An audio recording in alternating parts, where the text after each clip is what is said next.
अस्सलाम वालेकुम व्यूवर्स, क्या हाल है। मैं हूं एनएस न्यू आइडियाज़ चैनल के साथ आपकी खिदमत में एक बार फिर हाज़िर हुई हूं। जी हां, आज मैं बनाने वाली हूं पोटैटो बाइट्स। बहुत मज़े के बनने वाली झटपट की रेसिपी है और ख़ासकर बच्चों को बहुत पसंद है, तो आप ट्राई किया करें और आपके बच्चों को बहुत ज़्यादा पसंद आएंगे, तो ज़रूर ट्राई करना। तो चलते मेरी वीडियोज़ की तरफ।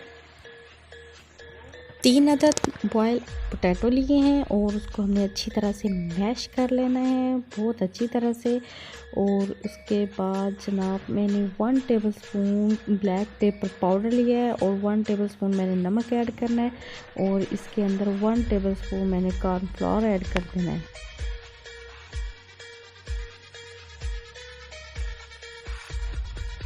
बिल्कुल हमने एक पट्टी की शक्ल में इसको ले आना है। छुरी की मदद से हमने बिल्कुल इक्वल इसके पीसेस करने हैं और इसको हमने चम्मच के साथ कोई भी शेप दे सकते हैं। अगर आपको कोई पसंद है आप किसी भी किस्म की शेप दे सकते हैं।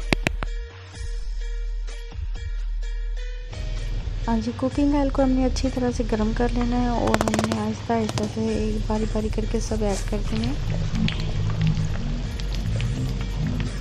जी, तो ये पोटैटो बाइट्स बिल्कुल रेडी हो चुके हैं और आप ये घर में ट्राई कीजिएगा। दुआ में याद रखिएगा। इजाज़त दें, अल्लाह हाफ़िज़।